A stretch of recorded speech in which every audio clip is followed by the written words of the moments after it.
26-27 পর্যন্ত একটা অর্থনৈতিক মন্দা চলতে পারে। বলবে কিছু কিছু লোক যে ভবিষ্যৎবাণী করতে যাওয়া, এটা ভবিষ্যৎবাণী নয়। আপনি বর্তমান সম্পর্কে খবর রাখেন না বলেই বর্তমানকে আপনার ভবিষ্যৎ মনে হচ্ছে। যদিও বা বর্তমান প্রেক্ষাপটে একজন মুসলিম ভালো থাকতে পারে না। বর্তমান প্রেক্ষাপট এতই খারাপ, কিয়ামতের আলামতগুলো এমনভাবে প্রকাশ হয়েছে এখন যে একজন ইমানদার মুসলিমের পক্ষে নিশ্চিন্তে থাকা আর ভালো থাকাটা খুব কষ্টকর। তারপরেও নবী সাল্লাল্লাহু আলাইহি ওয়াসাল্লাম আমাদেরকে দিক নির্দেশনা দিয়েছেন যে যখন ফিতনার যুগ আসবে, ফিতনার যুগ বলতে চতুর্দিক থেকে ফিতনার ফাসাদ। ফিতনা ফাসাদ কেমন? মানে আল্লাহ রাব্বুল আলামিন কোরআনে একটা বিষয় বলছেন, সমাজ তার উল্টা চলছে, এগুলো ফিতনা। নবী সাল্লাল্লাহু আলাইহি ওয়াসাল্লাম হাদিসে একটা বিষয় বলেছেন, সমাজ তার উল্টা চলছে, এর নাম ফিতনা। পরিবারে ফিতনা, ধর্মের মধ্যে ফিতনা, সমাজে ফিতনা, অর্থনীতিতে ফিতনা, এখন সংস্কৃতির মধ্যেও ফিতনা। তো এই ফিতনাময় পরিবেশে নবী সাল্লাল্লাহু আলাইহি ওয়াসাল্লাম বলেছেন যে কেউ যদি ঈমান এবং আমলের উপরে, মানে নবী সাল্লাল্লাহু আলাইহি ওয়াসাল্লামের আদর্শের উপরে সবর করতে পারে, টিকে থাকতে পারে, তার জন্য 50 জন শহীদ সাহাবীর নেকি হবে ইনশাআল্লাহ। তো ফিতনাময় পরিবেশে যদি সবর করা যায়, হকের উপর অটল থাকার চেষ্টা করা যায়, ইনশাআল্লাহ আপনি 50 জন শহীদ সাহাবীর নেকি পাবেন ইনশাআল্লাহ। তো প্রত্যেকটা ক্ষেত্রেই আপনি ফিতনা পাবেন। পরিবারের দিকে তাকাবেন, দেখবেন পরিবারের বন্ধনগুলো আগের মতো নাই, প্রচুর ডিভোর্স হচ্ছে, স্বামী স্ত্রীর বিচ্ছেদ প্রচুর বেড়ে গেছে। তারপরে সন্তান সন্ততি আমাদের পরিবারে যারা আছে, দেখবেন এরা বেশিরভাগই দুনিয়াদার হয়ে গেছে, দিনের খুব একটা ফিকির নাই। বেশিরভাগ পরিবারের সদস্য দেখবেন নামাজ কালামের এখন ধার ধারছে না। ম্যাক্সিমাম পরিবার থেকে আস্তে আস্তে পর্দাটা কিন্তু শিথিল হয়ে যাচ্ছে। আপনি ব্যক্তি জীবনের দিকে তাকিয়ে দেখেন, গর্বের সাথে আমরা বলি না যে 90% মুসলিমের বাংলাদেশ, দেখবেন মেজরিটি সংখ্যক মুসলিম 5 ওয়াক্ত নামাজ জামাতে পড়ে না। বেশিরভাগ মুসলিম দেখবেন আল কোরআন বিশুদ্ধ করে তেলাওয়াতও করতে পারে না। তো এরপরেও আমরা দাবি করি যে আমরা প্রকৃত মুসলিম, জান্নাত আমাদের জন্য অপেক্ষা করছে। আসলে বাস্তবতা এমন নয়। যারা কোরআন আমরা টুকটাক পড়তে জানি, তাদের মধ্যে কত পার্সেন্ট কোরআনের অর্থ বোঝে? এই আল্লাহ পাকের কিতাব আমার হাতে আছে, এই কিতাবের অর্থ কতজন বোঝে? এটা একটা চ্যালেঞ্জ। যারা কোরআন পড়তে জানি আমরা, তাদের প্রতি চ্যালেঞ্জ, দেখেন তাদের মধ্যে কত পার্সেন্ট মানুষ কোরআনের অর্থ বলতে পারবে। আর অর্থটা যে জানা জরুরি, এই বিষয়টাও আমরা এখন জনগণকে বোঝাতে ব্যর্থ হচ্ছি। কোরআনের অর্থটা যে বোঝাটা জরুরি, এটা বোঝাতেও ব্যর্থ হচ্ছি। কারণ আমরা সবাই প্রত্যেক হরফে 10 নেকি পেতে চাই। কোরআন তেলাওয়াত করলে প্রত্যেক হরফে 10 নেকি হবে, এই তো। তো এই কনসেপ্ট যখন আমার মাথায় ঢুকে গেছে, আমি ওখানে নিজেকে থামিয়ে দিয়েছি। অর্থ বুঝে গবেষণা করলে এবং কোরআন কেন্দ্রিক জীবন ব্যবস্থা গড়লে যে আরো বেশি নেকি হয়, এটা আমার মাথায় নাই। প্রত্যেক হরফে 10 নেকি তো আপনি পাবেন তেলাওয়াত করলে, কিন্তু অর্থ বুঝে এর ভিতরে ঢুকলে, গবেষণা করলে এর মূল স্বাদটা পাওয়া যায়, এটা আমরা বুঝতে পারছি না। দেখবেন বেশিরভাগ মানুষ কোরআনের অর্থটা জানে না। আবার আমরা যারা টুকটাক ভাঙাচুরো অর্থ জানি, তারা আবার দেখবেন কোরআনের সমস্ত আদেশ মেনে চলতে পারছি না এবং কোরআনের সমস্ত নিষেধও বর্জন করতে পারছি না। সমস্যা কিন্তু এখানেও থেকে গেছে। আবার কোরআনের ব্যাখ্যায় আছে হাদিস। তো এই হাদিসকে কেন্দ্র করে কোনো বিভ্রান্তির সুযোগ ছিল না, কিন্তু এখানেও আমরা বিভিন্ন জাল এবং মানে বানোয়াট হাদিসের উপর আমলও শুরু করেছি। হাদিসের নামে এমন অনেক কিছুই চলছে সমাজে, যেগুলোর সাথে হাদিসের কোনো সম্পর্ক নাই। আমি বলতে চাচ্ছি যে হাদিসের নামে আবার সমাজে এমন অনেক আমল চালু আছে, যেগুলোর সাথে আবার হাদিসের কোনো সম্পর্ক নেই।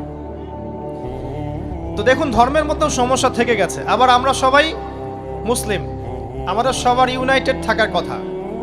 মুসলিম একটা জাতি, তাদের আল্লাহ একজন, রাসূল একজন, কেবলা এক, তাদের সবার মধ্যে একটা ইউনিটির কথা ছিল। কিন্তু আমরা ধর্মতাত্ত্বিকভাবে এবং পলিটিক্যালি আমরা বিভিন্ন দলে বিভক্ত এবং আপোষের মধ্যে মিল মহব্বত কম। বাইরে হয়তো আমরা বলি যে আমি একজন ধর্মতাত্ত্বিক দলের সদস্য, সে আরেকটা ধর্মতাত্ত্বিক সংগঠনের সদস্য, সে আরেকটা মানহাজ ফলো করে, সে আরেক জামায়াতের, সে আরেক তরিকার ইত্যাদি। আমরা সবাই এক, যদি আমরা বাইরেই কথাটা বলি, কিন্তু অন্তর থেকে কিন্তু আমাদের এই বিষয়টা আসছে না। তো দেখুন, ধর্মকেন্দ্রিক অনেক প্রবলেম থেকে গেছে এখনো। আবার আল্লাহ রাসূল সাল্লাল্লাহু আলাইহি ওয়াসাল্লাম হাদিসের মধ্যে এবং আল্লাহ পাক কোরআনের মধ্যে ধর্ম নিয়ে বাড়াবাড়ি করতে নিষেধ করেছে। ধর্ম নিয়ে বাড়াবাড়ি করো না, তোমরা নিজেদের ধর্ম পালন করো। তা আমরা নিজের ধর্ম যতটা না পালন করি, অন্যের ধর্মের দিকে আঙ্গুলটা তার চেয়ে বেশি তুলি। আমরা আগে নিজের রিলিজিয়নটাকে ঠিক মতো পালন করি, দেখবেন সমাজ ঠিকই পরিবর্তন হয়ে গেছে ইনশাআল্লাহ। তো আমি একটা ধর্ম পালন করি বলে অন্য ধর্মের মানুষের প্রতি বিদ্বেষ পোষণ করতে হবে বা তাদের উপর ঘৃণার মনোভাব প্রকাশ করতে হবে, এটা আল্লাহ পাক শেখান নাই, তার রাসূল শেখান নাই। আল্লাহ এবং তার রাসূল কি শিখিয়েছেন? ইসলামের সত্য বিষয়টাকে আপনি সবার সামনে উপস্থাপন করবেন, যার ইচ্ছা হবে সে কবুল করবে, যার ইচ্ছা হবে সে অস্বীকার করবে। যার যার কবরে শেষে যাবে, যার যার হিসেব শেষে দিবে। চাপিয়ে দেওয়ার সিস্টেমটা ইসলামের মধ্যে নাই। এখন আসেন, পরিবারের আপনাকে ফিতনা কিছু বললাম। অর্থনীতির জীবনে যাবেন, ব্যবসা বাণিজ্যের মধ্যে যান, দেখেন বেশিরভাগ কালোবাজারি করছে, সিন্ডিকেট করছে, মজুদদার মাপে কম দিচ্ছে, জনগণকে ঠকাচ্ছে, করছে না? এগুলো পলিটিক্যাল ফিতনা, এগুলো ইকোনমিক্যাল ফিতনা। তারপরে আপনি আরো দেখবেন ইকোনমিক সেক্টরে রিবা ভর্তি, সুদ। রিবা মানে কি? সুদ, রিবা দিয়ে ভর্তি। ঘুষ ছাড়া কাজ হচ্ছে না, ঠিক আছে? অন্যের সম্পদ আত্মসাৎ না করলে আমাদের পেটের ভাত হজম হচ্ছে না। তো এই যে দুর্নীতি বলেন, ঘুষ বলেন, রিবা বা সুদ বলেন, হ্যাঁ, তারপরে কালো বাজারি বলেন, কালো টাকা সাদা করার টেন্ডেন্সি বলেন, পাচার বলেন, সবগুলো অর্থনৈতিক ফিতনা। এগুলো হচ্ছে কি? অর্থনৈতিক ফিতনা। আর বিশ্বের ফিতনা তো পরে, ওটা তো বলার অপেক্ষা রাখে না। মানে বিশ্বের সবচেয়ে বড় ফিতনা ছিল দ্বিতীয় বিশ্বযুদ্ধ। তার আগে একটা হয়েছে প্রথম বিশ্বযুদ্ধ, যেখানে প্রায় কয়েক কোটি মানুষ মারা গেছে, আর সেকেন্ড ওয়ার্ল্ড ওয়ারে আরও বেশি মানুষ মারা গেছে। তো এখন বিশ্বকে ঠেলে দেওয়া হচ্ছে একটা থার্ড ওয়ার্ল্ড ওয়ারের দিকে। মানে যে কোনো সময় একটা তৃতীয় বিশ্বযুদ্ধের আশঙ্কা করছেন এখনকার যারা মিলিটারি অ্যাফেয়ার্স নিয়ে পড়াশোনা করেন, ওয়ার্ল্ড অ্যাফেয়ার্স নিয়ে পড়াশোনা করেন, তারা এগুলো বলতে পারবেন ভালো। বিশ্বকে একটা খাদ্য মন্দার দিকে ঠেলে দেওয়া হচ্ছে, বিশ্বকে একটা দুর্ভিক্ষের দিকে ঠেলে দেওয়া হচ্ছে। এবং মহামারীর মধ্য দিয়ে অলরেডি কিন্তু আমাদের বিভিন্ন দেশের ইকোনমিক অবস্থা ভালো না, তার উপরে খাদ্য সংকট, তার উপরে যে বৈশ্বিক যুদ্ধগুলো, আমদানি রপ্তানি বন্ধ হয়ে যাচ্ছে, তেল গ্যাসের দাম বেড়ে যাচ্ছে, জনগণ হাহাকার করছে। এই পলিটিক্যাল গ্লোবাল অ্যাফেয়ার্সের ফিতনা এগুলা। তা আপনাকে এই জন্যই প্রথমে আমি একটা কথা বললাম যে ফিতনাময় একটা পরিবেশে একজন মুমিন যার অন্তর্দৃষ্টি আছে, যে কোরআন এবং সুন্নাহ দিয়ে এই বিশ্বের এই রহস্যগুলো উদ্ঘাটন করতে পারে, সে ভালো থাকতে পারে না। তার মনটা সবসময় কিন্তু মানে ব্যাকুল থাকবে যে কিভাবে এইসব সমস্যা থেকে নিজে উত্তরণের পথ খুঁজতে পারি, আর আমার পরিবারকে বাঁচাতে পারি, আর আমার জনগণকে বাঁচাতে পারি। আর যদি আপনি আত্মকেন্দ্রিক হন, স্বার্থপর হন, তাহলে নিজের চটকায় তেল দিবেন, নিজে ভালো থাকলেই বাপের নাম। তো দেখুন, এই জামানার কথাই নবীজি বলছেন সাল্লাল্লাহু আলাইহি ওয়াসাল্লাম, তোমাদের সামনে এমন একটা যুগ আসছে, নবীজি বলছেন জামানা সবরিন, কঠিন জামানা, যে জামানায় ঈমান নিয়ে চলাটা হবে হাতের মধ্যে আগুন নিয়ে চলার মতো। নবীজি বলছেন ওই সময়ে সাহাবী জিজ্ঞাসা করছেন, ইয়া রাসূলুল্লাহ, আমি ওই সময়ে কি করব? ওই সময় আমি কি করব? আমাকে কি পরামর্শ দিচ্ছেন? নবী সাল্লাল্লাহু আলাইহি ওয়াসাল্লাম বলছেন, হে আমর ইবনে আস, তুমি ওই সময় বাড়িতে অবস্থান করো, বাসায় থাকো, বিনা প্রয়োজনে বাড়ির বাইরে এসো না। ওই সময় তুমি নিজের পাপের জন্য আল্লাহর কাছে ক্রন্দন করতে থাকো, বিনা প্রয়োজনে বাড়ির থেকে বের হয়েও না।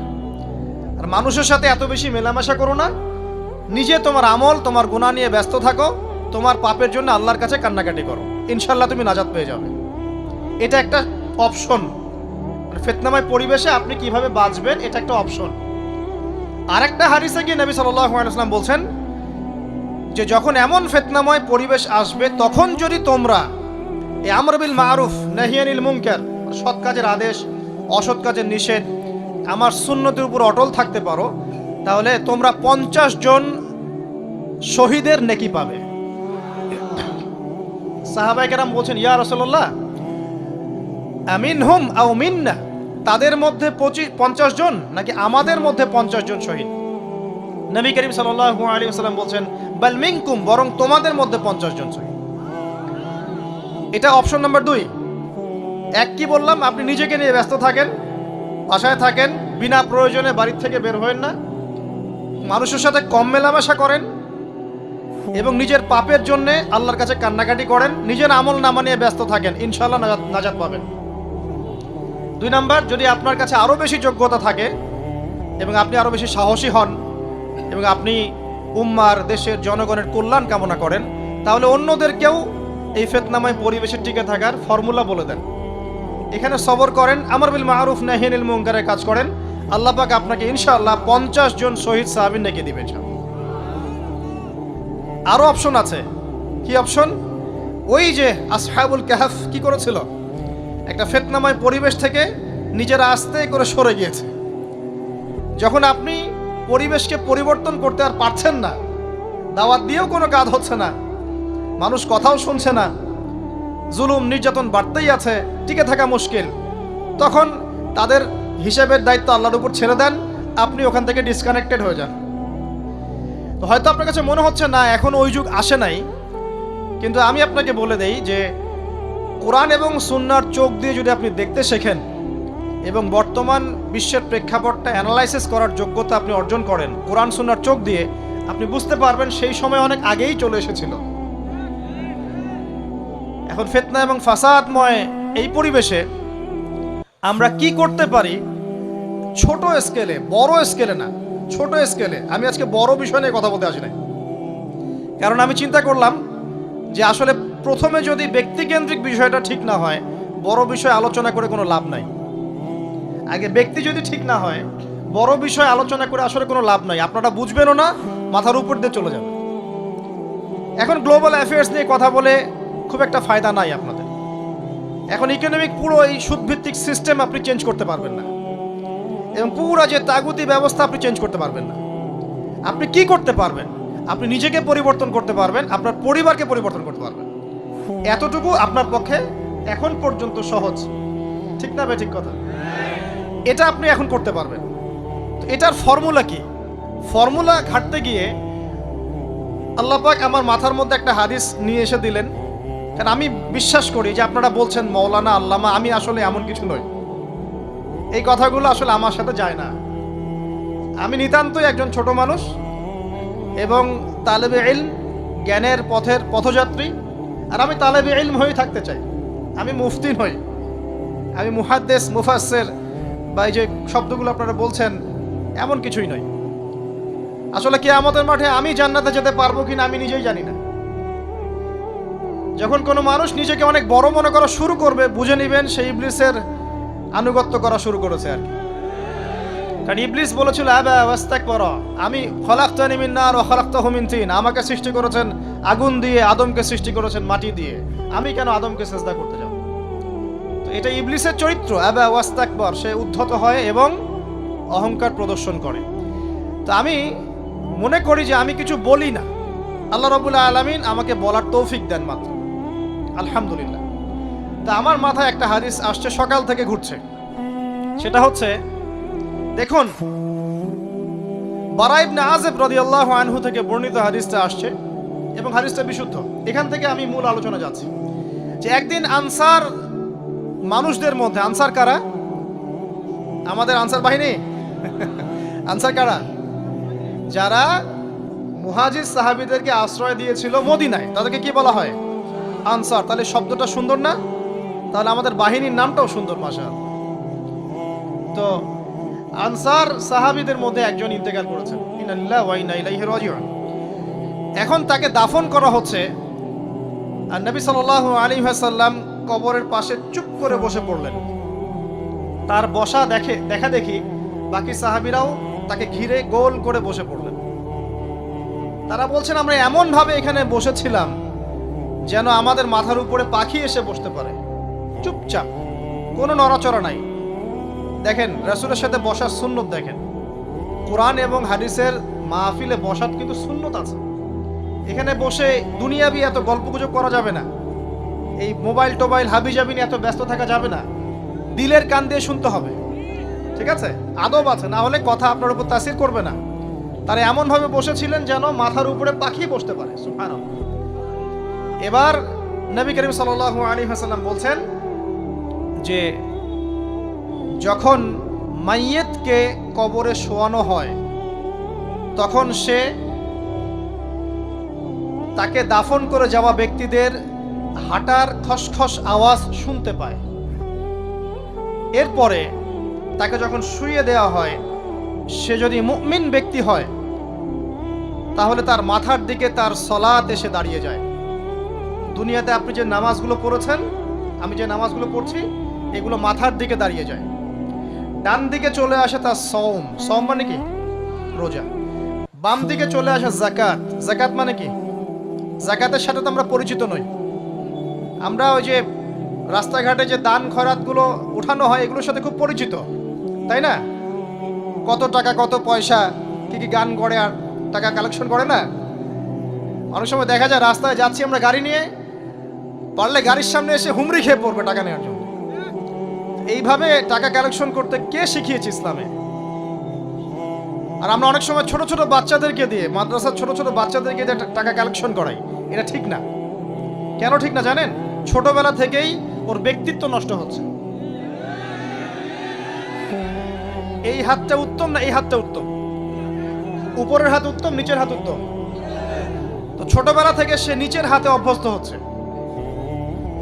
দেখেন, এত টাকা পয়সা কালেকশন করে আমাকে আরেকটা স্বতন্ত্র মসজিদ করতেই হবে জরুরি?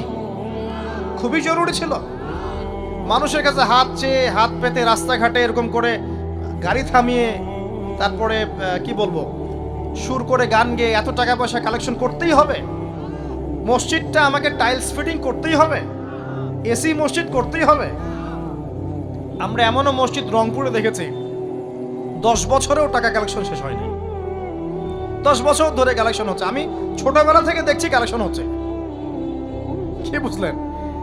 তো এগুলো আমাদের ব্যক্তিত্ব নষ্ট করে। মুসলিমরা উপরের হাতের মালিক। সারা বিশ্ব আমরা একসময় চালিয়েছি। এই পশ্চিমা সভ্যতা আমাদেরকে কি শিখায়? সারা বিশ্ব আমরা চালিয়েছি। এই আপনার উমাইয়া খেলাফতের সময়ও কর্ডোভায় আব্দুর রহমানের যে শাসন ছিল, কর্ডোভায়, স্পেন, পর্তুগালি, পুরো জায়গাগুলো পশ্চিমা বিশ্বের, এগুলো মুসলিমরা শাসন করেছে প্রায় 500-600 বছর। ইতিহাস তো আমরা জানিও না, পড়িও না, ভুলে গেছে। ইতিহাস পড়তে হয়। হিস্ট্রি ঘাটলে দেখবেন রাসূল সাল্লাল্লাহু আলাইহি ওয়াসাল্লামের 23 বছরের নববী যুগ, স্বর্ণযুগ, তারপর আবু বকর সিদ্দিকের খেলাফত, তারপর উমর ইবনুল খাত্তাবের খেলাফত। আবু বকর সিদ্দিকের 2 বছর বা 2.5 বছর, উমর রাদিয়াল্লাহু আনহুর প্রায় 10 বছর, তারপর উসমান রাদিয়াল্লাহু আনহুর 12 বছর, আলী রাদিয়াল্লাহু আনহুর প্রায় 2-2.5 বছর, তারপরে হাসান রাদিয়াল্লাহু আনহু 6 মাস। এরপরে উমাইয়া খেলাফত শুরু হলো মুয়াবিয়া রাদিয়াল্লাহু আনহুর হাতে, প্রায় 20 বছর। উমাইয়ারা শাসন করেছে প্রায় 90 থেকে 100 বছর। তারপর জাব নদীর যুদ্ধে উমাইয়া আব্বাসীয়রা একে অপরের সাথে যুদ্ধ করেছে, করে উমাইয়ারা পরাজিত হয়ে আব্বাসীয়রা ক্ষমতায় গিয়েছে। ক্ষমতায় গিয়ে তারা প্রায় শাসন করেছে প্রায় 550 বছর। এদিকে উমাইয়াদের মধ্যে যারা পরাজিত হয়েছে ওরা চলে গিয়ে কর্ডোভা, আন্দালুসিয়া, ওইদিকে খেলাফত কায়েম করেছে। তারপরে আবার এদিকে ফাতেমি খেলাফত ছিল, উসমানীয় খেলাফত ছিল, তারপরে মিশরে তুলুনি একটা রাজবংশ ছিল, আমাদের সাবকন্টিনেন্টে মোগলরা ছিল, সারা বিশ্বে আমরাই ছিলাম। ইতিহাস তো ভুলে গেছে। তা আমরা সবসময় উপরের হাত ছিলাম, উপরের হাত। আমরা দিতাম, মানুষ নিত। আর এখন কি হচ্ছে? আমরা এখানে আমরা চাই, মানুষ দেয়। আর ওরা কি এমনি দেয়? ওরা চড়া সুদ দিবে না? ওয়ার্ল্ড ব্যাংকে যান লোন নিতে, চড়া সুদ। মানে এই সুদ শোধ করতে গিয়ে বিভিন্ন দেশ শ্রীলঙ্কা হয়ে যাচ্ছে। সুদ তো শোধ করতে হবে, এমনি এমনি তো আপনাকে আর এগুলো দিবে না। তো এই সুদটা শোধ করতে গিয়ে আমাদের জিনিসপত্রের দাম বেড়ে যাবে, তারপরে দেখবেন জনগণের উপর কর বেড়ে যাবে, অনেক প্রবলেম। আর এই প্রবলেমগুলো ফেস করতে হবে কি কারণে? রিবা বা সুদের কারণে। তো এই যে বলছি, দেখেন ছোটবেলা থেকেই যে আমরা নিচের হাতে অভ্যস্ত হচ্ছি, এটা ত্যাগ করতে হবে। ব্যক্তিত্বের পরিচয় দেন। এত টাকা পয়সা চেয়ে প্রতিষ্ঠান করার দরকার নাই। আমার জমি আছে 1 বিঘা, আমি প্রতিষ্ঠান করবো ইনশাআল্লাহ। আপনার 2 বিঘা আপনি করেন, যার সামর্থ্য আছে সে করবে, সামর্থ্য নেই করার দরকার নেই। আর একটা মসজিদ যদি কবুল হয়, একটা মসজিদ একটা জেলার জন্য যথেষ্ট। একটা মসজিদে নববী থেকে নবী সাল্লাল্লাহু আলাইহি ওয়াসাল্লাম সারা দুনিয়া শাসন করেছে। আর আমাদের তো কোটি কোটি মসজিদ, কোটি কোটি মসজিদ বাংলাদেশে। এই যুগের কথাও নবীজি বলেছেন, যে যুগে মসজিদগুলো চাকচিক্যময় হবে, মসজিদগুলো কি হবে? চাকচিক্যময় হবে, হেদায়েত উঠে যাবে, এবং মসজিদের মধ্যে শোরগোল হট্টগোল বেড়ে যাবে। দেখেন না মসজিদে হট্টগোল বেড়ে গেছে না? এটা সেই যুগ। তো যেটা বলছিলাম প্রিয় ভাইরা, যে নিচের হাতে অভ্যস্ত না, উপরের হাতে অভ্যস্ত হতে হবে। এই কারণে এই যে একটা হাদিসের কথা শুরু করলাম, যে আনসার সাহাবী কারা ছিল? যারা মুহাজির সাহাবীদেরকে আশ্রয় দিয়েছে। এখন এই সাহাবীদের মধ্যে একজন ইন্তেকাল করেছে, তার লাশ যখন রাখা হচ্ছে তখন নবীজি বলছেন, মাথার দিকে মাইয়েতের আসে কি? সলাত। সলাত মানে কি? নামাজ। 5 ওয়াক্ত নামাজ আজকে থেকে ছাড়বেন? ওয়াদা করেন আজকে থেকে 5 ওয়াক্ত নামাজ ছাড়বো না ইনশাআল্লাহ। একটা হাদিস খালি বলি, মান তারাকা সালাতান মুতাআম্মিদান ফাকাদ কাফারা, মান তারাকা সালাতান মুতাআম্মিদান ফাকাদ কাফারা। আবার শোনেন, قال رسول الله صلى الله عليه وسلم من ترك صلاة متعمدا فقد كفر। আর মুয়াজ বিন জাবাল রাদিয়াল্লাহু আনহু কে নবীজি বলেছেন, মান তারাকা সালাতা মুতাআম্মিদান ফাকাদ বারিয়াত মিন জিম্মাতিল্লাহ। যে ব্যক্তি নিজের উপর ফরজ নামাজ ছেড়ে দিল, সে কুফরি করলো, সে কুফরি করলো, সে কুফরি করলো। মুয়াজ বিন জাবালকে নবী সাল্লাল্লাহু আলাইহি ওয়াসাল্লাম বলছেন, যে ব্যক্তি ফরজ নামাজ ইচ্ছা করে ছেড়ে দিল, সে ব্যক্তি আল্লাহর জিম্মা থেকে মুক্ত হয়ে গেল। নামাজ ছাড়বেন প্রিয় ভাই? 5 ওয়াক্ত নামাজ জামাতের সাথে ইনশাআল্লাহ। আল্লাহ আমাকে তৌফিক দেখ, আপনাদের সবাইকে তৌফিক দান করুন, আমিন। জামাত যদি না পান, একা পড়ে নেবেন, ঠিক আছে? যদি ঘুমিয়ে থাকেন, ঘুম থেকে উঠে পড়বেন। ভুলে গেছেন, যখন মনে হবে তখন পড়বেন। ওযু করার পানি নাই, কি করবেন? তায়াম্মুম করবেন। তায়াম্মুমেরও কিছু নাই, আপনার কোনো কাপড়ই নাই, সতর ঢাকার কোনো কাপড়ই নাই, কি করবেন? বসে বসে নামাজ ওই অবস্থাতেই। এটা কোনো মাফ নাই। মানে আপনার ওযু করার কোনো পানি নাই, তায়াম্মুমের কিছুই নাই, কাপড়ও নাই সতরে, তখনও নগ্ন হয়ে বসেই নামাজ পড়তে হবে, মাফ নাই। যখন শোয়ানো হবে, মাথার দিকে কি থাকবে? সালাত। তাহলে আমরা যারা ফরজ সালাত এখন আদায় করছি না, আজকে তওবা করেন, বলেন আস্তাগফিরুল্লাহ আল্লাযী লা ইলাহা ইল্লা হুয়াল হাইয়ুল কাইয়্যুম ওয়া আতুবু ইলাইহি। হে আল্লাহ, আমরা তওবা করছি, সারা জীবনে যত নামাজ পড়ি নাই, এই সমস্ত নামাজ না পড়ার পাপ থেকে তোমার কাছে তওবা করছি। ঠিক আছে? এটা আস্তাগফিরুল্লাহর অর্থ নয়, আমি বাংলায় বললাম। আর যদি নামাজ কাজা করে আদায় করে দিতে পারেন, আলহামদুলিল্লাহ, খুবই ভালো হয়। যদি নাও পারেন, তাও এখন থেকে আর কোনো নামাজ বাদ দিয়েন না, আর বেশি বেশি নফল নামাজ পড়ার চেষ্টা করেন। আল্লাহ পাক তৌফিক এনায়েত করুন। আসুন, তারপরে ডান দিকে কি? সওম। সওম মানে কি? রোজা। রমজান মাসে রোজা রাখি সবাই তো, মাশাআল্লাহ, আলহামদুলিল্লাহ। রমজান মাসে সওম রাখার পাশাপাশি বেশি বেশি নফল সওম রাখার ব্যাপারে অভ্যস্ত হওয়ার চেষ্টা করতে হবে। সবচেয়ে সেরা সওমগুলো হচ্ছে মাসের 3 দিন, আইয়ামে বীজের সওম, চাঁদের 13, 14 এবং 15 তারিখ। আর সপ্তাহে 2 দিন, সেটা হলো বৃহস্পতিবার এবং কি? সোমবার। আল্লাহ পাক তৌফিক দান করুন, আমিন। এছাড়া আরাফার সওম আছে, আশুরার সওম আছে, ঠিক আছে? জিলহজ মাসের প্রথম 10 দিন রাখতে পারেন, ইত্যাদি। এবার বাম দিকে কি? যাকাত। যেটা বলছিলাম, যাকাতের সাথে আমরা খুব একটা পরিচিত নই, অথচ যাকাত একটা ফরজ ইবাদত। কেউ যদি নামাজ এবং যাকাতের মধ্যে পার্থক্য করে, সে ব্যক্তি কাফের হয়ে যাবে। কেউ যদি মনে করে নামাজ আমি মানি, যাকাত আমি মানি না, তাহলে কাফের হয়ে যাবে। নিসাব পরিমাণ সম্পদ হলে প্রত্যেক মুসলিমের উপর যাকাত ফরজ, ঠিক আছে? এবং এই যাকাতই হচ্ছে আপনার ইসলামিক অর্থনীতির মূল ভিত্তি। কিভাবে জানেন? ব্যবসা এবং যাকাত এটা কি করে? এটা একটা মার্কেটের মধ্যে সম্পদ ঘুরতে থাকে। আমি বুঝাচ্ছি আপনাকে। মনে করেন আপনি ব্যবসা করছেন এবং যাকাত দিচ্ছেন। যাকাত কারা দিবে? যারা যাকাতের নিসাব পরিমাণ সম্পত্তি রাখে, মানে কিছুটা ধনী তারা। তো তারা ব্যবসা করছে, মাশাআল্লাহ। ব্যবসা যখন করে, ব্যবসায় কি থাকে? লাভ থাকে, লস থাকে, লাভ থাকে, লস থাকে। লাভও হতে পারে আপনার, লসও হতে পারে। আর সুদে কি শুধু লাভ, লস আছে? লস নাই। পার্থক্য বোঝেন। এখন ব্যবসা যখন আপনি করবেন, এই টাকা বা মূল যে ক্যাপিটাল যেটা বলে অর্থনীতির ভাষায়, এটা মার্কেটের মধ্যে সার্কুলেট করতে থাকবে। আজকে আপনি ধনী, লাভ করেছেন, কালকে লস করবেন, এই ধন আরেকজনের হাতে চলে যাবে। সে আবার ব্যবসা করছে, সে লাভ করলে সম্পদ তার হাতে থাকলো, লস করলে আরেকজনের হাতে। মানে এই মানিটা, ক্যাপিটাল যেটা, এটা মার্কেটের মধ্যে ঘুরতে থাকে, ঘুরতে থাকে। আজকে কেউ ধনী, কালকে কেউ ধনী, আজকে কেউ ফকির, কালকে কেউ ধনী, এভাবে। এখানে আল্লাহ পাক যাকে ইচ্ছা হয় ধন দেন, যাকে ইচ্ছা হয় দরিদ্র করেন। এটা আল্লাহ পাক নিয়ন্ত্রণ করেন। আবার এর মধ্যে যারা ধনী হবে তারা আবার যাকাত দিবে। কাকে যাকাত দিবে? যে গরিব তাকে। এই কারণে অর্থনৈতিক সাম্য থাকবে এবং টাকা, ক্যাপিটাল মার্কেটে সার্কুলেট করতে থাকবে। এটা হচ্ছে ইসলামিক ইকোনমিক্স। বোঝাতে পারছি না মনে হয়। আর রিবায় কি হবে? রিবায় কোনো লসের চান্স নাই। মানে এখানে ধনী আরো ধনী হতে থাকবে, গরিব আরো গরিব হতে থাকবে, প্লাস যাকাতও দিবে না।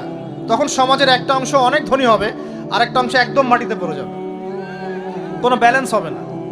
এই কারণে বিশ্বের একটা অংশ, ওই বিশ্বের একটা বড় অংশ যারা সুদখোর, যেখান থেকে সুদ এসেছে, ওইটা আস্তে আস্তে ধনী হয়ে গেছে এবং বিশ্বের বহু কান্ট্রি আস্তে আস্তে দারিদ্র সীমার নিচে চলে আসছে। এটা শুধু ব্যক্তির ক্ষেত্রেই নয়, এটা সমাজের ক্ষেত্রেই নয়, পুরো বিশ্বেটা হচ্ছে। তো এই হলো রিবা এবং ব্যবসা ভিত্তিক, যাকাত ভিত্তিক ইকোনমিক সিস্টেমের পার্থক্য, বেসিক ডিফারেন্স। রিবার মধ্যে আল্লাহ পাক তার হাত উঠিয়ে নেন, আল্লাহ পাক সেখানে আর ইন্টারফেয়ার করেন না। ঠিক আছে, সুদ খাচ্ছ, তুমি তোমার মতো চলো। আর ব্যবসা ভিত্তিক ইকোনমিক্স চললে আল্লাহ পাক সেখানে কাউকে ধন দিবেন, কারো কাছ থেকে নেবেন। আপনার ধন নিয়ে আমাকে দিবেন, আমার ধন নিয়ে আপনাকে দিবেন। আর আমি যদি ধনী হই, আমি আবার যাকাত দিব, সেই যাকাতের টাকা আবার আপনার হাতে যাবে, কেউ না খেয়ে মরবে না। তো সামনে এই যে বলা হচ্ছে 2023 সাল, শুধু 23 সাল না, আমার অবজারভেশন 2026-27 পর্যন্ত একটা অর্থনৈতিক মন্দা চলতে পারে। বলবে কিছু কিছু লোক যে ভবিষ্যৎবাণী করতে যাওয়া, এটা ভবিষ্যৎবাণী নয়। আপনি বর্তমান সম্পর্কে খবর রাখেন না বলেই বর্তমানকে আপনার ভবিষ্যৎ মনে হচ্ছে। আমাদের অনারেবল মিনিস্টার যারা আছেন ওদেরকে জিজ্ঞাসা করেন, তাদেরকে জিজ্ঞাসা করেন, তারাও বলছেন যে 2023 সাল থেকে 26 সাল খাদ্য মন্দার মধ্যে যাবে। দেখেন নাই? তারা এই কথা বলছেন কারণ তারা বুঝতে পারছেন ওয়ার্ল্ডের অবস্থা ভালো না। এখানে একটা সলিউশন বলছে, ইচ্ছা হলে আপনি গ্রহণ করতে পারেন, ইচ্ছা হলে নাও করতে পারেন। আমার তো চাপিয়ে দেওয়ার কোনো ক্ষমতা নাই। ফাযাক্কির ইন্নামা আনতা মুযাক্কির, আপনি শুধু উপদেশদাতা। লাস্তা আলাইহিম বিমুসাইতির, আপনি কারো প্রতি দারোগা নন। কি উপদেশ? এই যে যাকাত, যেটা যাকাত, আমাদের যাকাত যেটা আসে, এটাকে একটু বড় পরিসরে কালেক্ট করার চেষ্টা করতে হবে। করে যদি আমরা সুষ্ঠু বন্টন করতে পারি গরিবদের মাঝখানে, ইনশাআল্লাহ কেউ খাদ্য অভাবে মারা যাবে না ইনশাআল্লাহ। আল্লাহ পাক আমাদেরকে বোঝার তৌফিক দান। এর পাশাপাশি তারা যেটা বলেছেন, ইকোনমিক সেকশনের লিডার যারা আছে তারা যেটা বলছেন এটা ঠিক বলছেন।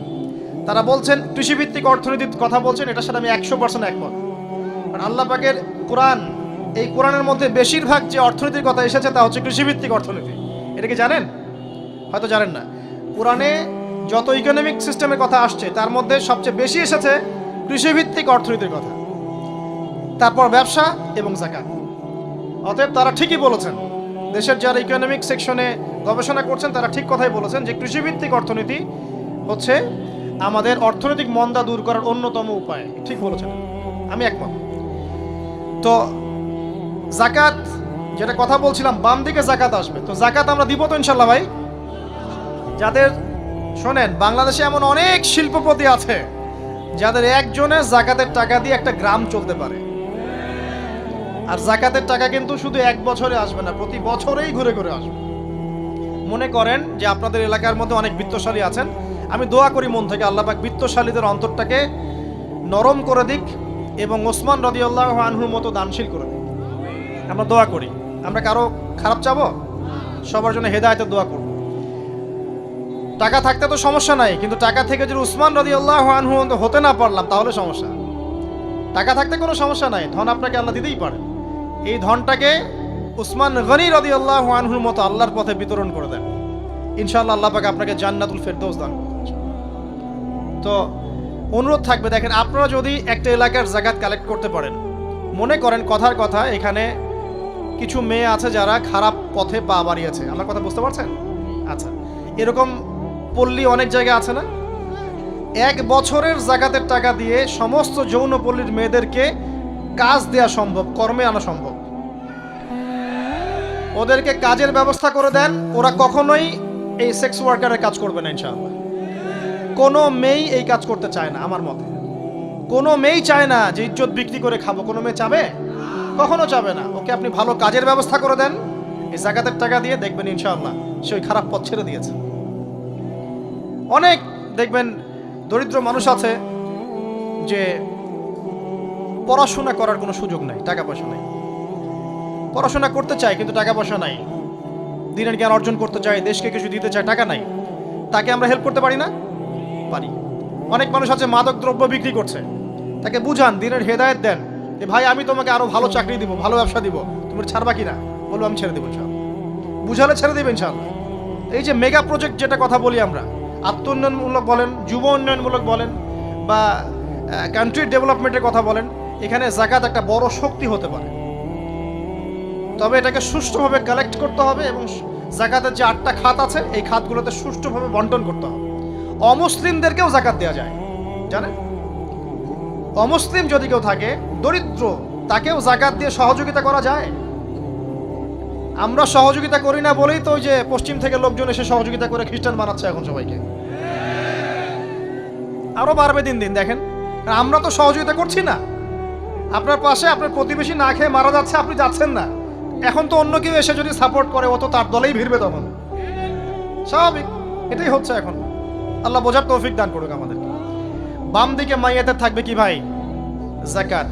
তারপরে পায়ের দিকে চলে আসবে তার আত্মীয়তার সম্পর্ক রক্ষার ইবাদত, তার এই যে অন্যান্য দান সদকা, তার নফল আমল, তার তাসবিহ তাহলিল, তার কোরআন তেলাওয়াত ইত্যাদি পায়ের দিকে চলে আসবে। এখানে একটা হাদিস এসেছে, সূরাতুল মুলক যে ব্যক্তি রাতের বেলা তেলাওয়াত করবে, কোন সূরা ভাই? তাবারাকাল্লাযী বিয়াদিহিল মুলক ওয়া হুয়া আলা কুল্লি শাইইন কাদির। এই সূরা যে ব্যক্তি রাতের বেলা করে তেলাওয়াত করবে, ইনশাআল্লাহ সূরা মুলকও কবরে তার সাথে থাকবে এবং কবর আযাব থেকে সূরা মুলক তাকে বাঁচাবে ইনশাআল্লাহ। আমি বুঝাচ্ছি যে কি অবস্থাটা হবে। এবার দুজন ফেরেশতা মাথার দিক থেকে আসবেন, আসতে চাইবেন, সালাত বলবে এখান দিয়ে আসা যাবে না, এদিক দিয়ে আসা যাবে না। ডান দিক দিয়ে আসতে চাইবেন, এদিক দিয়ে আসা যাবে না। বাম দিক দিয়ে আসতে চাইবেন, যাকাত বলবে এদিক দিয়ে আসা যাবে না। পায়ের দিক দিয়ে আসতে চাইবেন, আমলগুলো বলবে এদিক দিয়ে আসা যাবে না। তখন যাই হোক তারা আসবেন। এটা তাদের, এটা কথা কি? এটা কথাটা হচ্ছে যে সলাতের গুরুত্ব, মানে সে সলাত আদায় করেছে, সে আমার হক আদায় করেছে, আমি তার পক্ষে আছি, এটা পক্ষে বোঝাচ্ছে। রোজা বলবে আমি ওর পক্ষে আছি, তাকে আপনি কোনো শাস্তি দিবেন না, আমি তার পক্ষে আছি। আপনারা দুজন তাকে শাস্তি দিবেন না, আমি যাকাত তার পক্ষে আছি, এটা পক্ষে থাকার কথা। তারপরেও তারা আসবেন, চোখগুলো হবে নীল এবং কালো বর্ণ, নীলাভ চোখের, কালো। মুনকার নাকি উঠে বসিয়ে দেওয়া হবে। এবার 3টা প্রশ্ন। প্রথমে প্রশ্ন হচ্ছে কি, মান রব, তোমার রবকে? তখন মুমিন বান্দা বুক ফুলিয়ে বলবে রব্বি আল্লাহ, আমার রবকে আল্লাহ। পৃথিবীতে যে ব্যক্তি আল্লাহর সাথে শিরিক করে নাই, আল্লাহর তাওহীদের উপর থেকেছে এবং তার উপরে মৃত্যুবরণ করেছে, ইনশাআল্লাহ সে ব্যক্তি এর উত্তর নির্দ্বিধায় দিতে পারবে ইনশাআল্লাহ।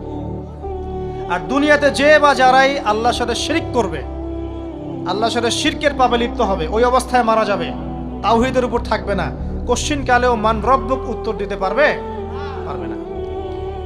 তারপরে প্রশ্ন হয়ে যাবে মা দীনুক, তোমার দিন কি ছিল? মুমিন বান্দা উত্তর দিবে কি, দীনি আল ইসলাম, আমার দিন ছিল ইসলাম। এখানে শুনে রাখেন, পৃথিবীতে যারা ইসলামকে পরিপূর্ণরূপে পালন করবে তারাই এই উত্তর দিতে পারবে ইনশাআল্লাহ। যারা ইসলামকে ঠাট্টা বিদ্রুপের, হাসি তামাশার পাত্র বানিয়েছে, মন চাইলে কিছু করি, মন চাইলে কিছু করি না, সহজগুলো একটু আমল করি, বাকি কিছুর আমল ধার ধারি না, হ্যাঁ, নামাজ পড়ি, সুদ ছাড়তে পারি না, ঠিক আছে, বছর বছর ওমরা করি, এদিকে ঘুষ দুর্নীতি ছাড়তে পারি না, ইসলামকে ঠাট্টা তামাশার পাত্র বানিয়েছে, এরা কোশ্চিনকালে উত্তর দিতে পারবে না মা দিনুক, দিনে পরিপূর্ণরূপে ইসলামে প্রবেশ করতে বলেছেন আল্লাহ রাব্বুল আলামিন। যারা পরিপূর্ণরূপে ইসলামে প্রবেশ করবে এবং ইসলামের প্রতিটা মৌলিক বিধান মেনে চলবে, ইনশাআল্লাহ তারা এর উত্তর দিতে পারবে। এরপরে আসবে তৃতীয় প্রশ্ন। নবী সাল্লাল্লাহু আলাইহি ওয়াসাল্লামকে দেখানো হবে, যখন দেখানো হবে তখন সূর্য যখন ডুবে যায়, যে দৃশ্যটা আমরা দেখতে পারি না, ওই দৃশ্যটা ভেসে উঠবে এবং মুমিন বান্দা অস্থির হয়ে যাবে, বলবে আমাকে ছেড়ে দাও, আমি নামাজ পড়বো। সুবহানাল্লাহ। কারণ তার কাছে মনে হবে যে আসরের ওয়াক্ত হয়ে গেছে, আসরের ওয়াক্ত হয়ে গেছে, আসরের ওয়াক্ত চলে যাচ্ছে, আমাকে নামাজ পড়তে হবে। চিন্তা করেছেন? ওই যে একটা হাদিস আছে না, যে 7 শ্রেণীর মানুষকে আল্লাহ রাব্বুল আলামিন আরশের ছায়া দিবেন, তার মধ্যে এক শ্রেণীর মানুষকে যার অন্তর মসজিদের সাথে ঝুলে থাকে, তার মন মসজিদের সাথে ঝুলেছিল, এই সূর্য ডুবে গেল বলে আমাকে ছেড়ে দাও, আমি নামাজ পড়তে যাব। তখন ফেরেশতারা বলবেন তোমাকে নামাজ পড়তে দেয়া হবে, তবে তার আগে তুমি এর উত্তর দাও। কি উত্তর? এই ব্যক্তির দিকে তাকাও। তখন নবী সাল্লাল্লাহু আলাইহি ওয়াসাল্লামকে দেখানো হবে, সাল্লাল্লাহু আলাইহি ওয়াসাল্লাম দরুদ পড়বেন, বলা হবে যে এই ব্যক্তির সম্পর্কে তোমার কি ধারণা? মান হাযা রাজুলু বুইসা ফীকুম, এই ব্যক্তি কে, যাকে তোমাদের কাছে পাঠানো হয়েছিল? মুমিন ব্যক্তি নির্দ্বিধায় বলে দিবে যে তিনি হচ্ছেন আমার নবী মুহাম্মদুর রাসূলুল্লাহ সাল্লাল্লাহু আলাইহি ওয়াসাল্লাম। দেখুন, পৃথিবীতে যে বা যারাই নবী সাল্লাল্লাহু আলাইহি ওয়াসাল্লামের সুন্নতের উপর আমল করবে, ইনশাআল্লাহ সে তার উত্তর দিতে পারবে। দুনিয়াতে যারা নবীর সুন্নতের 5 পয়সা পরোয়া করছে না, তার আদর্শের 5 পয়সা দাম দিচ্ছে না, তারা কোশ্চিনকালে উত্তর দিতে পারবে না। নাম হতে পারে আব্দুর রহমান, আব্দুর রহিম, নবীর সুন্নতের ধার ধারে না, তারা উত্তর দিতে পারবে না। নবীর সুন্নতের গুরুত্ব কত গভীর, এটা আমাদেরকে এখান থেকে বুঝতে হবে। তাই প্রিয় যুবক ভাইরা, মুসলিম ভাইরা, আমাদের জীবনটাকে নবীর আদর্শ এবং সুন্নতে ঢেলে সাজাতে হবে।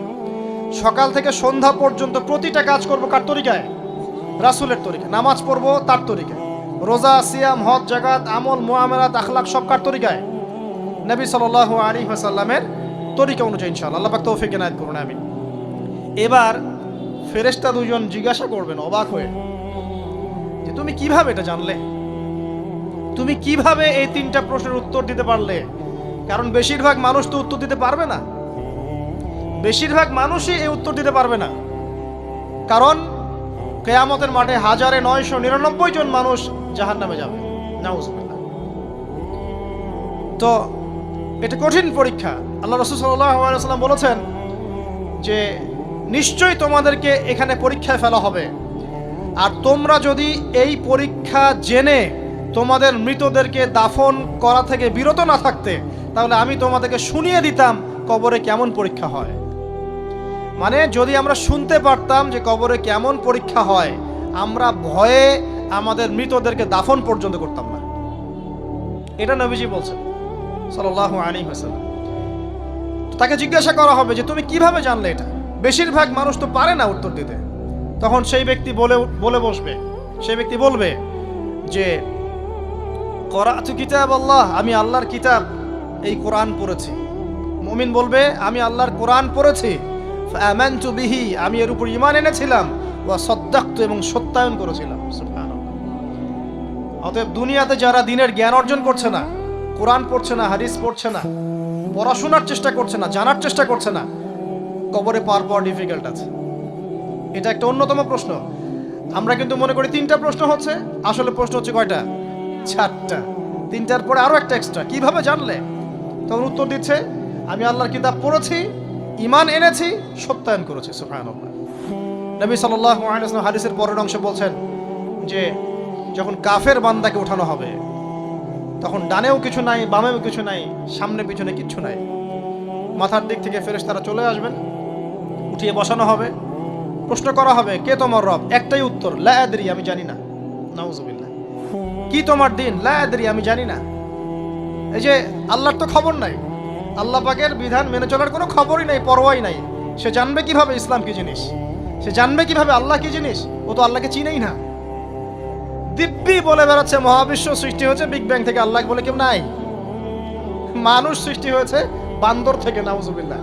ওই যে ডারউইনের মতবাদ, মানুষ তো আল্লাহকে চিনছে না, এখনো মানুষ মনে করছে যে আল্লাহ বলতে কেউ নাই। এবং এই মুক্ত চিন্তার নামে, বাক স্বাধীনতার নামে নাস্তিকতার যে চর্চাটা বেড়েছে বাংলায়, এটা আশঙ্কাজনক। বড় বড় বিশ্ববিদ্যালয় থেকে পড়ে আসছে, অনেক সময় দেখলাম বড় বিশ্ববিদ্যালয়ের প্রফেসর, সে বলছে যে মহাবিশ্ব বিগ ব্যাং দিয়ে সৃষ্টি হয়েছে, সৃষ্টিকর্তা নাই এখানে। তো মুসলিম বিজ্ঞানীর একটা কথা বলতেন যে মানুষ বিজ্ঞান সম্পর্কে অল্প জানলে নাস্তিক হয়ে যায়, আর অনেক গভীর জ্ঞান অর্জন করলে আল্লাহর কাছে আত্মসমর্পণ করে। খেয়াল করে দেখবেন, ডক্টর, ইঞ্জিনিয়ার যারা বড় বড় লেভেলে চলে গেছেন, অনেক সিনিয়র, তারা কিন্তু বেশিরভাগ নামাজি দেখবেন, নামাজ পড়ে, দান সৎকা করে, সমাজ কল্যাণমূলক কাজ করে। তারা কিন্তু রোগীর সেবা করতে গেলেও বলে যে নামাজ পড়িয়েন, রোজা রাখিয়েন, তারা কিন্তু বলে। অনেক ডক্টর আমি দেখেছি এমন, যারা যত বেশি গবেষণা করে তারা তত বেশি আস্তিক হয়ে যায়, আর টুটাফাটা গবেষণা করলে নাস্তিক হয়ে যাবে। কত প্রশ্ন, ইসলামের এটা কেন, ওইটা কেন, ইসলামে বহুবিবাহ কেন, হ্যাঁ, ইসলামে কি পর্দার বিধান কেন, তারপর ইসলামে এত রেস্ট্রিকশনস, এত বাইন্ডিংস কেন, হ্যাঁ, স্বাধীনতা নাই কেন, কত প্রশ্ন। ইসলামের এগেনস্টে কত তীর এখন ছোড়া হচ্ছে। তো এই ব্যক্তি কেমন করে উত্তর দিবে যে মাহাদিনুক, তোমার দিন কি? আল্লাহর দিকে কত প্রশ্ন ছোড়া হচ্ছে, কত শিরকের পাপ আমরা করছি, অনেক সময় মুসলিম হয়েও শিরকের পাপ করছি। কিভাবে উত্তর দিবে মান রব্বুক? 3 নাম্বার প্রশ্ন যখন করা হবে, এই ব্যক্তিকে দেখো দেখি, সে বলবে যে আমি জানি না এই ব্যক্তিকে, তবে শুনেছিলাম, মানুষের মুখে শুনেছিলাম, মানুষ যা বলতো আমি তাই বলতাম। মানে সে রাসূল সাল্লাল্লাহু আলাইহি ওয়াসাল্লামের নাম শুনেছিল হয়তোবা, কিন্তু তার সুন্নত বা আদর্শ কখনো মেনে চলে নাই, পারল না। এবার জান্নাতি ব্যক্তি হলে কি হতো? ওই যে সূর্য ডুবছিল যেখানে, তার দৃষ্টির সীমা পর্যন্ত কবরকে প্রশস্ত করে দেয়া হতো, এবং জান্নাতের একটা দরজা তার কবরে খুলে দেয়া হতো। এটা কিভাবে করা হবে সেটা আল্লাহ পাক জানেন, এটার ব্যাখ্যা করার জ্ঞান আল্লাহ আমাদেরকে দেন নাই। যেই মানুষের ক্ষুদ্র জ্ঞানে মানুষ ব্যাকটেরিয়া, ভাইরাস নিয়ে গবেষণা করতে হিমশিম খেয়ে যায়, সে মহাবিশ্বের স্রষ্টা নিয়ে কিভাবে গবেষণা করবে? আল্লাহ পাকের অসীম জ্ঞানের সামনে আমার জ্ঞান কি? খুবই ক্ষুদ্র। একটা হাদিসে এসেছে বুখারী শরীফের মধ্যে, যে একটা মহাসমুদ্রের মধ্যে যদি একটা পাখি 1 ফোঁটা পানি উঠিয়ে নিয়ে যায়, ওই 1 ফোঁটা পানি হচ্ছে মহাবিশ্বের জ্ঞান, আর বাকি পুরো মহাসাগর হচ্ছে আল্লাহ পাকের জ্ঞান। তো আমরা এই ক্ষুদ্র জ্ঞানের মানুষ হয়ে আল্লাহর জ্ঞানকে কেমন করে পেনিট্রেট করতে পারি?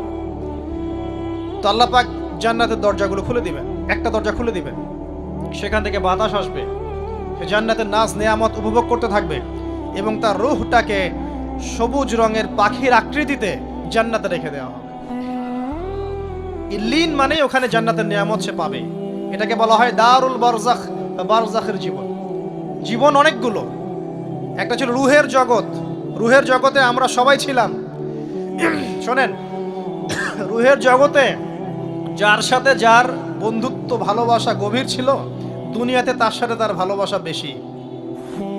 এটা হয়তো জানেন না, জানতেন হাদিসটা? রুহের জগতে যদি কখনো আপনার সাথে আমার দেখা হয়ে থাকে, দুনিয়াতে আপনার সাথে আমার দেখা হবে ইনশাআল্লাহ। রুহের জগতে যদি আপনার আমার মধ্যে ঘনিষ্ঠ ভালোবাসা থেকে থাকে, এখানেও ভালোবাসা হয়ে যাবে ইনশাআল্লাহ। এটা বলে আমি আবার তোমাদের বয়ফ্রেন্ড গার্লফ্রেন্ড ভালোবাসা বুঝাই নাই, ওই ভালোবাসার কথা বলি নাই। আবার রুহের জগতে বিদ্বেষ, এখানেও দেখবেন বিদ্বেষ। ওটা একটা জগৎ ছিল যেখানে আল্লাহ পাক সমস্ত আদম সন্তানকে সৃষ্টি করে তাদের রুহটাকে রেখেছিলেন, এবং ওয়াদা নিয়েছেন। কি ওয়াদা? আল্লাহ পাক বলেছিলেন আলাস্তু বিরব্বিকুম, সূরা আরাফের 182 নম্বর আয়াত পড়ে দেখবেন, 182 নম্বর আয়াত। আল্লাহ পাক বলেছিলেন যে আমি ওয়াদা নিয়েছিলাম, আলাস্তু বিরব্বিকুম, আমি কি তোমাদের রব নই? আমরা সবাই বলেছিলাম বালা ইয়া রব্বি, অবশ্যই আপনি আমাদের রব। দুনিয়াতে এসে আমরা ভুলে গেছি। এই ভুলে যাওয়াটা মনে করায় দেওয়ার জন্যই আল্লাহ পাক আসমানে কিতাব নাজিল করেন, নবী রাসূল পাঠান, আমাদের কান পর্যন্ত ইসলামের দাওয়াত পৌঁছে দেন, যাতে আমরা মনে করতে পারি। এবার আসেন রুহের জগতে পর আসলাম এই যে দুনিয়ার জগৎ, দারুদ দুনিয়া। দুনিয়ার মধ্যে আছি হয়তো 50, 60, 70, 100 বছর হাইয়েস্ট। এরপর যাবে দারুল বারজাখ, বারজাখের জগৎ। পাপী ব্যক্তি হলে জাহান্নামের দরজা খুলে দেওয়া হবে, আর জাহান্নামের সে আযাব ভোগ করতে থাকবে, এবং পুণ্যবান ব্যক্তি হলে জান্নাতের দরজা খুলে দেওয়া হবে, এবং এর নাজ নেয়ামত সে ভোগ করতে থাকবে। তখন তাকে বলা হবে এটা জান্নাতের সেই জায়গা যেখানে তুমি থাকবে। এটা দেখার সাথে সাথে, শোনার সাথে সাথে তার যে খুশি উৎফুল্লতা আরো অনেক বেড়ে যাবে। এবং সে কি করবে জানেন? সে পৃথিবীতে ফিরে আসতে চাইবে। সে বলবে, আমাকে আমার পরিবারবর্গকে জানাতে দেন, আমাকে আমার পরিবারবর্গকে জানাতে দেন যে আমি ভালো আছি।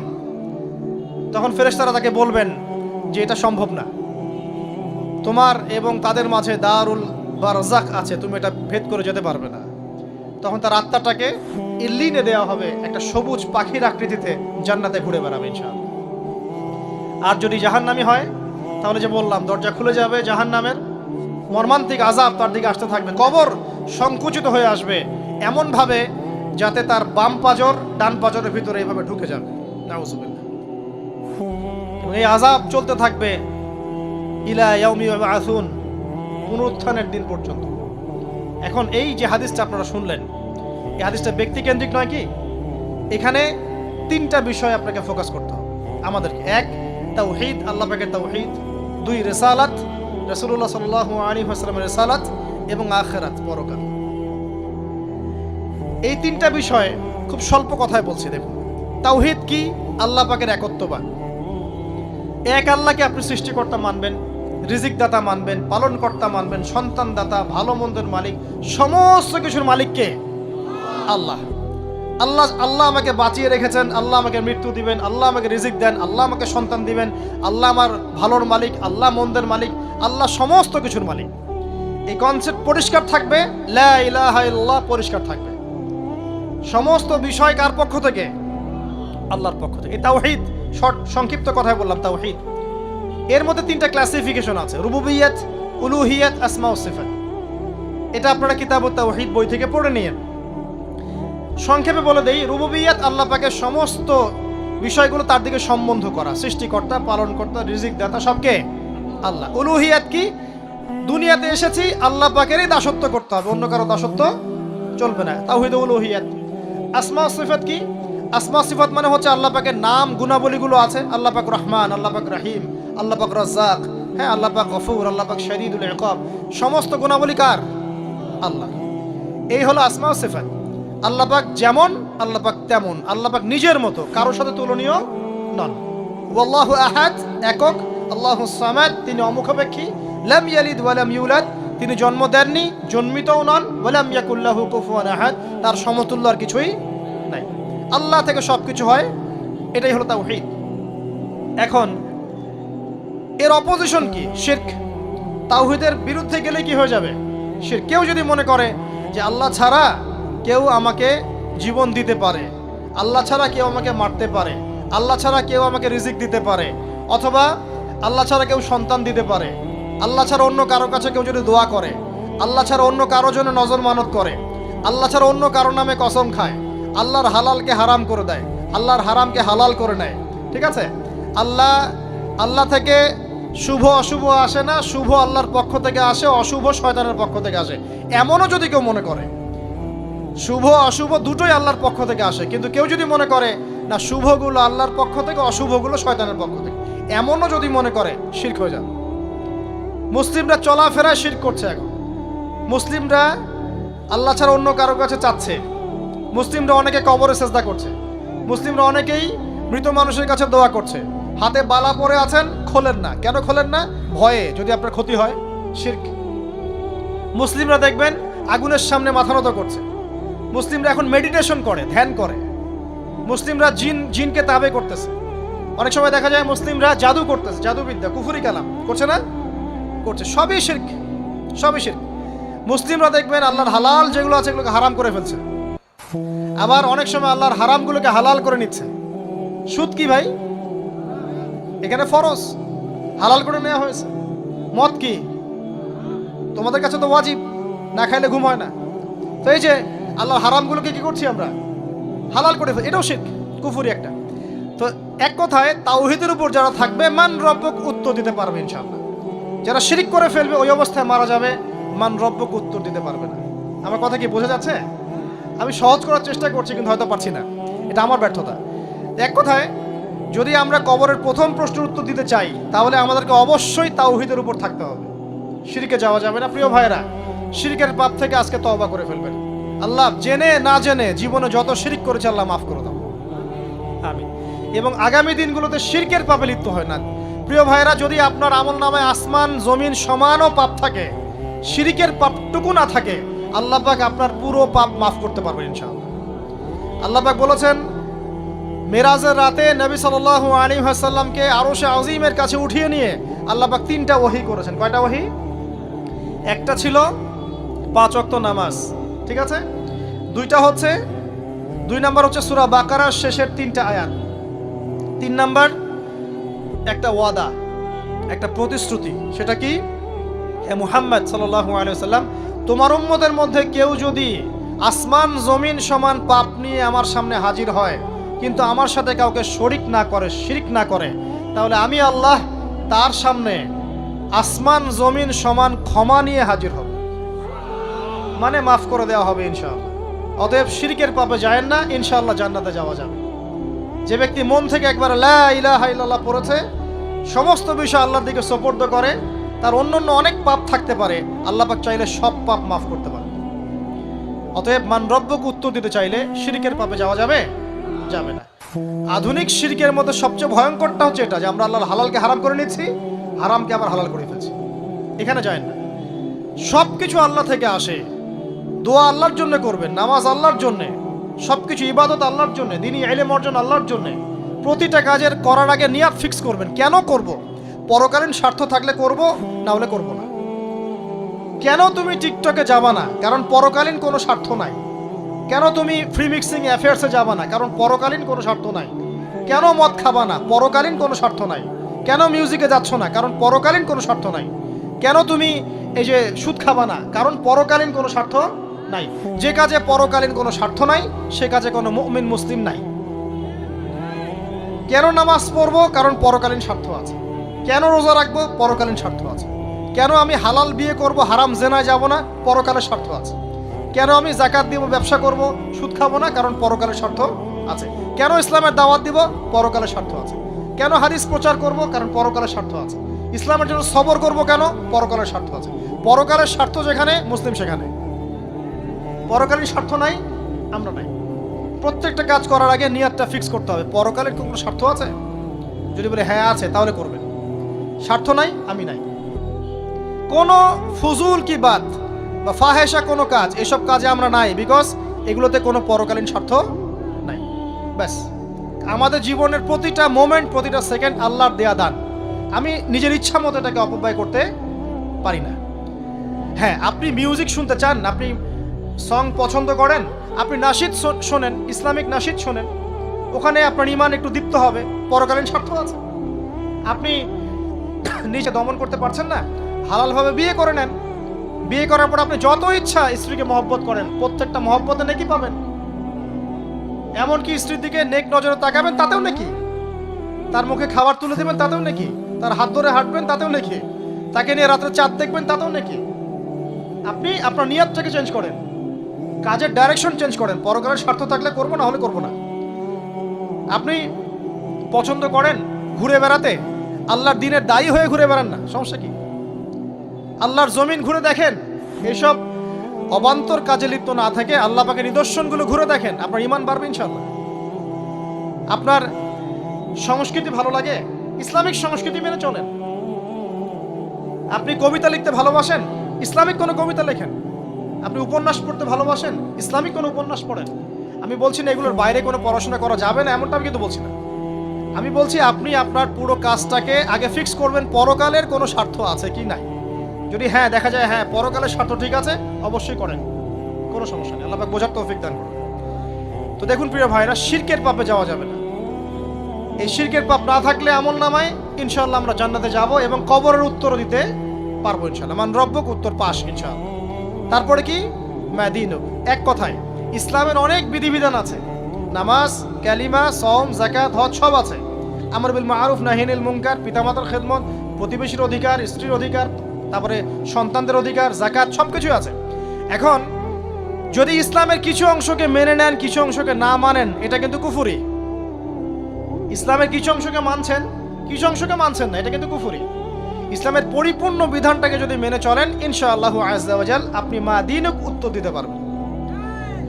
আপনি আমল করতে পারেন না পারেন, মনে করেন আপনি আমল করতে পারছেন না, কিন্তু আপনি আকীদা পোষণ করছেন যে হ্যাঁ ইসলামে যা আছে আমি সব কিছু মেনে চলি, কিন্তু হয়তো আমল করতে গিয়ে আমি পারছি না। আমি হয়তো নামাজ 5 ওয়াক্ত পড়তে হয়, আমি জানি, আমি মানি, কিন্তু আমার মাঝে মাঝে মিস হচ্ছে, মাঝে মাঝে আমি জামাত মিস করে ফেলছি। আপনি মানেন যে সওম রাখতে হয়, মাঝে মাঝে আপনার সওম মিস হয়ে যাচ্ছে, কিন্তু আপনি বিশ্বাস করেন যে হ্যাঁ আপনি সওম রাখতে হয়, আপনার আকীদা ঠিক আছে। আপনি যাকাত দেন নাই এতদিন, কিন্তু আকীদা রাখেন হ্যাঁ দিতে হয়, আমি সুযোগ পেলে দিয়ে দিব। এই যে কনসেপ্টটা ক্লিয়ার রাখা যায় না, ইসলামের বিধানগুলো প্রতিটা আমি মানি মন থেকে, হয়তো আমল করতে গিয়ে আমি পেরে উঠতেছি না বা হয়ে উঠছে না। ইনশাল্লাহ একদিন না একদিন আল্লাহ পাক আপনাকে তৌফিক দিবে, ইনশাআল্লাহ আল্লাহ পাক তৌফিক দান করুক। কিন্তু কনসেপ্ট যদি ক্লিয়ার না থাকে যে আমি কিছু অংশ মানি কিছু অংশ মানি না, এটা ইসলাম হলো না। উদখুলু ফিস-সিলমি কাফা, পরিপূর্ণরূপে ইসলামে প্রবেশ করেন। দিনী বোন অনেকে আছে পর্দা হয়তো করতে পারছে না, কিন্তু মনে করে, বিশ্বাস করে যে পর্দা করতে হয়, এটা ফরজ। ইনশাল্লাহ আল্লাহ চাইলে ওকে একদিন তৌফিক দিবে ইনশাল্লাহ। হয়তো এখন মুখ খোলা আছে, হয়তো বা আগে গেঞ্জি টি শার্ট পরে ঘুরতো, এখন সেলোয়ার কামিজ পরছে, ঢিলে ঢালা জামা পরছে, এখনো বোরখা পরছে না। ওকে তুচ্ছ তাচ্ছিল্য করার দরকার নাই আপাতত। ওকে আরো বুঝান, আরো নরম হন, আরো বুঝিয়ে সুঝিয়ে ইসলামের দিকে আনার চেষ্টা করে। এত দূর এসেছে, ওই পর্যন্ত যাবে ইনশাআল্লাহ। কারণ ও বিশ্বাস করে হ্যাঁ পর্দা করতে হয়, আমি মানি পর্দা করতে হয়, কিন্তু আমি এখন করতে পারছি না, ইনশাআল্লাহ করব, আল্লাহ পাক চাইলে তৌফিক দিবেন ইনশাআল্লাহ। তো এই যে বিষয়টা, যে ইসলামকে মনে আগে ধারণ করা, যে না আমি মানি ইসলামের প্রত্যেকটা বিধান ঠিক আছে। চুরি করলে চোরের হাত কাটতে হয়, ইসলাম বলেছে। ডাকাতি করলে শাস্তি আছে। জেনা যদি কেউ করে 100 বেত্রাঘাত, মদ খাইলে 40টা বেত্রাঘাত, ব্যভিচার যদি করে কেউ, এই পরকীয়া করে বিবাহিত ব্যক্তি, রজম। এগুলো কেসাস, একজনকে হত্যা করলে তাকেও কেসাস করতে হয়। এই বিধানগুলো আছে। এখন আপনি বলতে পারেন আমি এই ওয়ার্ল্ডের প্রেক্ষাপটে এটাকে বাস্তবায়ন করতে পারছি না, কিন্তু আমি বিশ্বাস করি ইসলামে বিধানগুলো আছে, এটা আল্লাহর বিধান। ইনশাল্লাহ আপনি মাফ পেয়ে যাবেন, ইনশাল্লাহ আল্লাহ চাইলে আপনি মাফও পেয়ে যাবেন। কিন্তু যদি মনে করেন না এই যুগের এগুলো চলেই না, আমি আল্লাহ পাকের এসব বিধান কিচ্ছু মানি না, আমি যে বিধান বুঝি এটাই চূড়ান্ত, তাহলে খবর আছে, তাহলে মা দিনে উত্তর দিতে পারবেন। তো বুঝেন, বিষয়টা বোঝেন, আকীদাটা ক্লিয়ার করেন যে না আমি পারতেছি না, এটা একটা বিষয়, কিন্তু আমি বিশ্বাস করি ইসলামের এগুলো অংশ, হয়তো আমি এখন পারছি না, ইনশাল্লাহ ভবিষ্যতে পারবো। আল্লাহ চাইলে আপনাকে তৌফিক দিবে ইনশাআল্লাহ।